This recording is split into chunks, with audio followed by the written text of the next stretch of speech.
আসসালামু আলাইকুম, স্বাগত জানাচ্ছি চ্যানেল আই সংবাদে। এখনকার সংবাদ আয়োজন নিয়ে আপনাদের সাথে আছি মেহেরুন্নেসা তাহমিনা। বিস্তারিত সংবাদের শুরুতে জানিয়ে দিচ্ছি ফ্রেশ আটা ময়দা সুজি সংবাদ শিরোনামগুলো। ট্রাম্পকে জানিয়ে গাজায় ইসরায়েলের বিমান হামলায় নারী শিশু সহ 4 শতাধিক ফিলিস্তিনি নিহত, জাতিসংঘ সহ বিশ্ব নেতাদের নিন্দা। যমুনা নদীর ওপর দেশের দীর্ঘতম স্বতন্ত্র রেলওয়ে সেতুর আনুষ্ঠানিক উদ্বোধন, মাত্র 3 মিনিটে নদী পার হওয়ার দিন শুরু। শেখ হাসিনা সহ পরিবারের ব্যাংকে থাকা 1000 কোটি টাকা জব্দ, অর্থ পাচারের অভিযোগে নাজমুল হাসান পাপনের বিরুদ্ধে অনুসন্ধানে দুদক।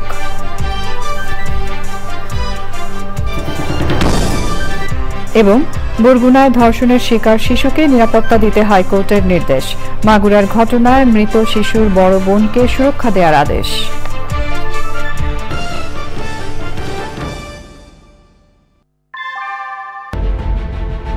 Primacy inbuilt. German technology, Bangladesh's first thermix rod, Salam Steel Thermax. সংবাদ শিরোনামগুলো জানাচ্ছিলাম। এখনকার এই সংবাদ আয়োজন একই সঙ্গে চ্যানেল আই এর ইউটিউব চ্যানেলে এবং চ্যানেল আই এর ওটিটি প্ল্যাটফর্ম আই স্ক্রিনে লাইভ স্ট্রিম হচ্ছে। এবার যাচ্ছে বিস্তারিত প্রসঙ্গে। মিয়ানমারের সশস্ত্র গোষ্ঠী আরসা প্রধান আতাউল্লাহ আবু জুনুনিকে 5 সহযোগী সহ নারায়ণগঞ্জের সিদ্দিরগঞ্জ থেকে গ্রেফতার করেছে র্যাব। এছাড়া ময়মনসিংহে পৃথক আরেকটি অভিযানে 4 জন রোহিঙ্গা সদস্যকে গ্রেফতার করা হয়েছে। মঙ্গলবার বিকেলে নারায়ণগঞ্জের জুডিশিয়াল ম্যাজিস্ট্রেট মোহাম্মদ মঈনুদ্দিন কাদিরের আদালতে 6 জনকে জিজ্ঞাসাবাদের জন্য পৃথক 2 মামলায় 5 দিন করে 10 দিনের রিমান্ড মঞ্জুর করা হয়। গ্রেফতার বাকি 4 জন নারী ও অপ্রাপ্তবয়স্ক হয় তাদের বিরুদ্ধে রিমান্ডের আবেদন করা হয়নি। মামলা সূত্রে জানা যায়, গ্রেফতারকৃতদের কাছ থেকে নগদ 21,39,100 টাকা পাওয়া যায়।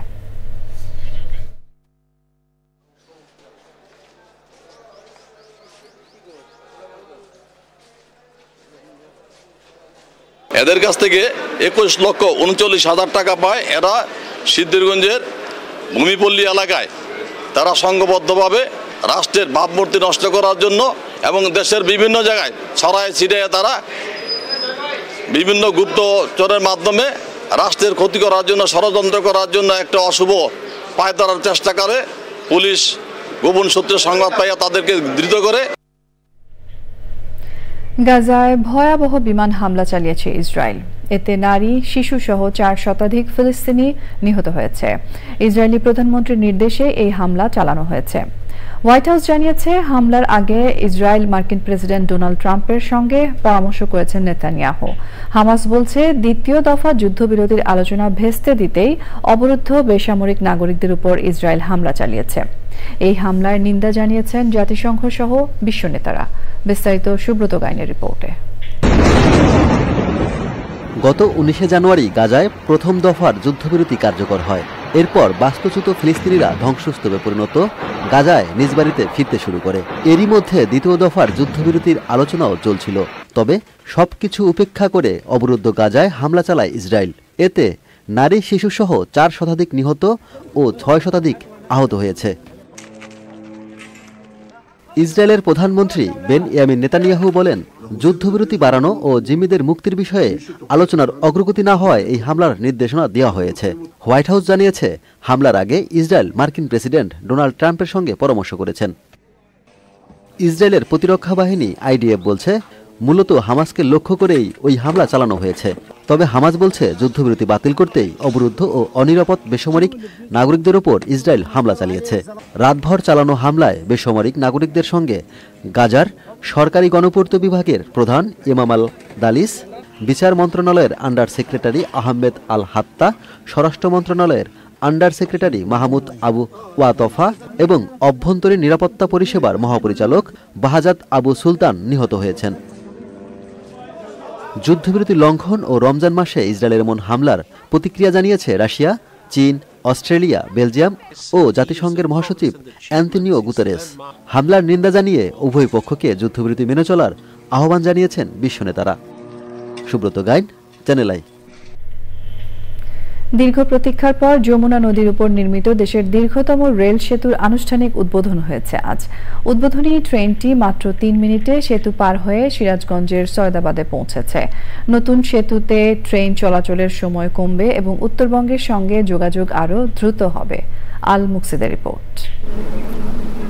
যমুনা নদীর ওপর দেশের দীর্ঘতম রেল সেতু। অনেকদিন ধরেই এটি চালুর অপেক্ষায় ছিলেন যমুনার দুপারের মানুষ। উদ্বোধনী দিনে ট্রেনটি সেতু পার করতে সময় নিয়েছে মাত্র 3 মিনিট। নতুন রেল সেতুটি 4.8 কিলোমিটার দীর্ঘ এবং এতে 2টি লাইন রয়েছে। সেতুর মাধ্যমে ট্রেন চলাচলের সময় কমবে এবং যাতায়াত আরও সহজ হবে। পূর্ব প্রান্তে ইব্রাহিমাবাদ স্টেশন থেকে দুপুর 12টা 6 মিনিটে ট্রেন যাত্রা শুরু করে এবং 12টা 12 মিনিটে সেতুতে ওঠে। মাত্র 3 মিনিটে সেতু পার হয়ে 12টা 21 মিনিটে সয়দাবাদ স্টেশনে পৌঁছায়। এর ফলে উত্তর পশ্চিমাঞ্চলের সঙ্গে রেল যোগাযোগ আরও দ্রুততর হবে। দক্ষিণবঙ্গ থেকে উত্তরবঙ্গের, আবার একই অর্থে ঢাকা থেকে উত্তরবঙ্গের আমাদের রেল যোগাযোগের ক্ষেত্রে একটা নতুন দ্বার উন্মোচিত হল এবং এই সুবিধা আমরা রেলের আয় বর্ধন কাজেও আসলে ব্যবহৃত হবে। কারণ আপনারা জানেন যে এখান দিয়ে কোনো কন্টেনার ট্রেন বা ফ্রেট ট্রেন বা গুডস ট্রেন বা কোনো ভারী কনসাইনমেন্ট কিন্তু আমরা পরিবহন করতে পারতাম না যমুনা বহুমুখী সেতুর যে রেল লিঙ্ক দিয়ে। কিন্তু এখন এই রেল ব্রিজটি উদ্বোধন হওয়ার জন্য আমরা সব রকমের ফ্রেট ট্রেন, কন্টেনার ট্রেন কিন্তু আমরা এখান দিয়ে যাতায়াত করতে পারবো। 1998 সালে যমুনা সড়ক সেতুর ওপর রেল ট্র্যাক যুক্ত করা হয়। তবে 2006 সালে সেতুর ফাটল দেখা দিলে ট্রেন চলাচল নিয়ন্ত্রণ আরোপ করা হয়। নতুন রেল সেতু নির্মাণের সিদ্ধান্ত নেওয়া হয় 2016 সালে। আল মুকসিদ, চ্যানেল আই। এক সপ্তাহের মধ্যে শেখ হাসিনা সহ তার পরিবারের ব্যাংকে থাকা 1000 কোটি টাকা জব্দ করেছে দুদক। দুদকের করা আবেদনের পরিপ্রেক্ষিতে মঙ্গলবার শেখ পরিবার ও স্বার্থ সংশ্লিষ্ট 31টি অ্যাকাউন্টে থাকা প্রায় 400 কোটি টাকা জব্দের আদেশ দিয়েছেন আদালত। ক্রিকেট বোর্ডে অর্থ লুটপাট ও হুন্ডির মাধ্যমে পাচারের অভিযোগে বিসিবির সাবেক সভাপতি নাজমুল হাসান পাপনের বিরুদ্ধে অনুসন্ধানে নেমেছে দুদক।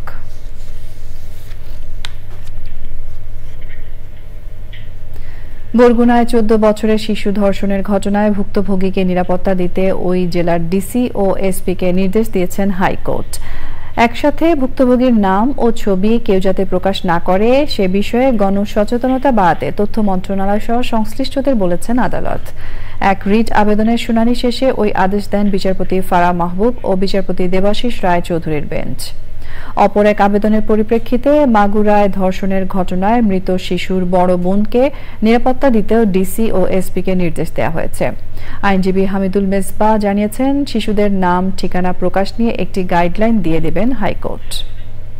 আদালত আমাদেরকে বলেছেন যে আপনারা একটা গাইডলাইন অথবা স্টেপের মতো জমা দেন, যেইটার মাধ্যমে আমরা স্পেসিফিকলি সরকারকে বলতে চাই যে 14 ধারা নারী ও শিশু নির্যাতন দমন আইনের যে 14 ধারা, যেটার মধ্যে আছে যে শিশুদের কোনো চিহ্নিতকরণ অথবা তাদের আইডেন্টিফিকেশন কোনো ইনফরমেশন যাতে মিডিয়ার মাধ্যমে প্রকাশ না হয়, সেই ব্যাপারে যাতে ম্যাস অ্যাওয়ারনেস ক্রিয়েট করা যায়।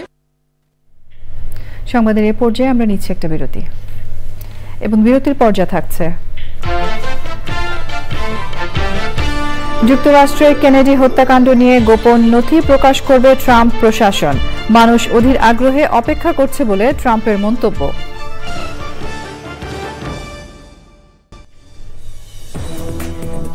স্বাগত জানাচ্ছি আরো একবার চ্যানেল আই সংবাদে। আমিন জুয়েলার্স আন্তর্জাতিক সংবাদ।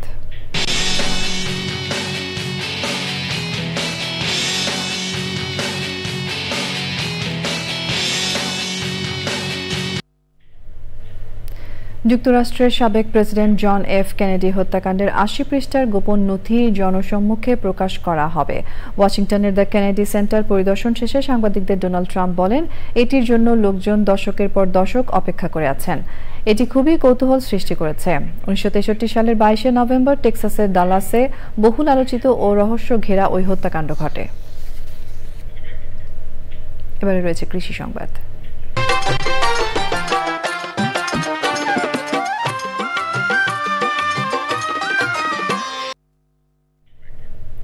হাওর রক্ষা বাঁধের কাজের নির্ধারিত সময় শেষ হলেও এখনও শেষ হয়নি শতভাগ কাজ। এতে দুশ্চিন্তায় রয়ে গেছে হাওর পাড়ের লক্ষাধিক কৃষক পরিবারের। এছাড়াও বালু দিয়ে বাঁধ নির্মাণের অভিযোগও রয়েছে। প্রকৃতি সংবাদ।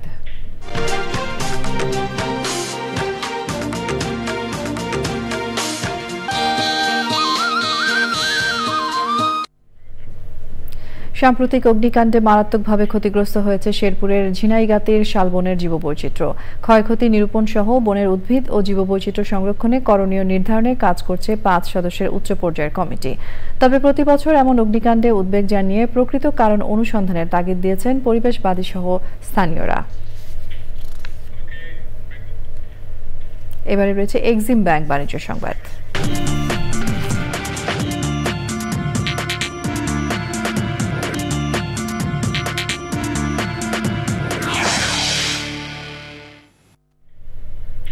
ঢাকা স্টক এক্সচেঞ্জে আজ লেনদেনে ঊর্ধ্বমুখী প্রবণতা দেখা গেছে। আগের কার্যদিবসের চেয়ে ডিএসইএক্স সূচক 4 পয়েন্ট বেড়ে 5210 পয়েন্টে দাঁড়িয়েছে।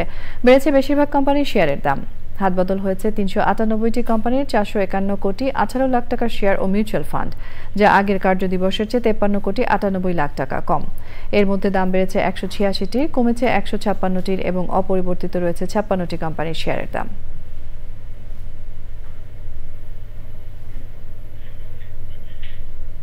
সংবাদের এই পর্যায়ে আমরা নিচ্ছি আরও একটা বিরতি এবং বিরতির পর খেলার খবরে যা থাকছে। স্বাগত জানাচ্ছি আরও একবার চ্যানেল আই সংবাদে।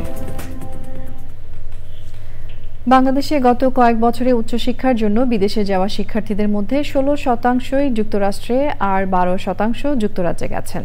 বাংলাদেশে ট্রান্সন্যাশনাল এডুকেশন TNE এর বর্তমান পরিস্থিতি ও ভবিষ্যৎ সম্ভাবনা নিয়ে গবেষণা প্রতিবেদনে এই তথ্য প্রকাশ করেছে ব্রিটিশ কাউন্সিল। মঙ্গলবার ব্রিটিশ কাউন্সিলের ফুলার রোড মিলনায়তনে প্রতিবেদনটির মূল তথ্য উপস্থাপন করেন ব্রিটিশ কাউন্সিলের দক্ষিণ এশিয়ার education director Salvador Carvajal Lopez. অনুষ্ঠানে বাংলাদেশে নিযুক্ত ব্রিটিশ হাইকমিশনার সারা কুক, বিশ্ববিদ্যালয় মঞ্জুরি কমিশনের চেয়ারম্যান অধ্যাপক ডক্টর SMA ফয়েজ এবং ব্রিটিশ কাউন্সিল বাংলাদেশের কান্ট্রি ডিরেক্টর স্টিফেন ফোর্বস। অনুষ্ঠানে বাংলাদেশের ট্রান্সন্যাশনাল এডুকেশনের সম্ভাবনা ও সামাজিক মূল্য বিষয়ে প্যানেল আলোচনায় অংশ নেন বিশ্ববিদ্যালয় মঞ্জুরি কমিশনের চেয়ারম্যান মোহাম্মদ আনোয়ার হোসেন, জাহাঙ্গীরনগর বিশ্ববিদ্যালয়ের উপাচার্য অধ্যাপক Mohammad Kamrul Ahsan, association of private universities of বাংলাদেশের সেক্রেটারি জেনারেল ইশতিয়াক আবেদিন। আয়োজনে TNE 2025 অনুদানের বিজয়ীদের নাম ঘোষণা করা হয়। সংবাদ শেষ করব ফ্রেশ আটা ময়দা সুজি সংবাদ শিরোনামগুলো আরও একবার জানিয়ে দিয়ে। ট্রাম্পকে জানিয়ে গাজায় ইসরায়েলের বিমান হামলায় নারী, শিশু সহ 4 শতাধিক ফিলিস্তিনি নিহত। জাতিসংঘ সহ বিশ্ব নেতাদের নিন্দা। যমুনা নদীর উপর দেশের দীর্ঘতম স্বতন্ত্র রেলওয়ে সেতুর আনুষ্ঠানিক উদ্বোধন। মাত্র 3 মিনিটে নদী পার হওয়ার দিন শুরু। শেখ হাসিনা সহ পরিবারের ব্যাংকে থাকা 1000 কোটি টাকা জব্দ।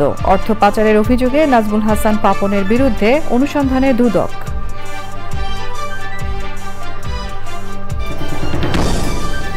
এবং বরগুনায় ধর্ষণের শিকার শিশুকে নিরাপত্তা দিতে হাইকোর্টের নির্দেশ। মাগুরার ঘটনায় মৃত শিশুর বড় বোনকে সুরক্ষা দেওয়ার আদেশ।